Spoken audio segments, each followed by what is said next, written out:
चोरीच्या उद्देशाने आरोपीचा सैफ अली खानच्या घरात प्रवेश, हल्ला करून आरोपी फरार। आरोपीच्या शोधासाठी 10 पथकं, एकाची ओळख पटली तर वांद्रे पोलीस ठाण्यात गुन्हा दाखल।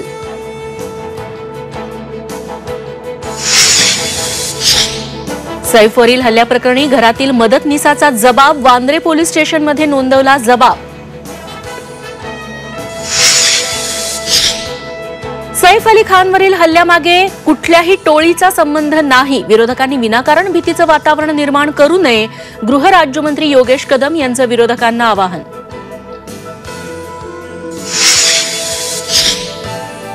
वाल्मिक कराडचे 3 मोबाईल जप्त, वाल्मिकच्या काही सिम कार्डची अमेरिकेत नोंदणी, निवडणूक काळात याच सिम कार्डवरून अनेकांना फोन केल्याचा एसआयटीला संशय।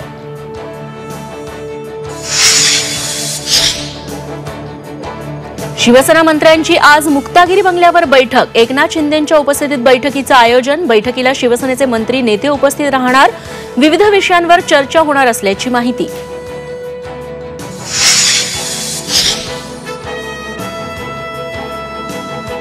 मंत्रिपदी वर्णी लागल्यानंतर परळीत धनंजय मुंडेंचा पहिला जनता दरबार, परळीतील जगमित्र कार्यालयात मुंडेंकडून जनता दरबार भरवत नागरिकांशी संवाद।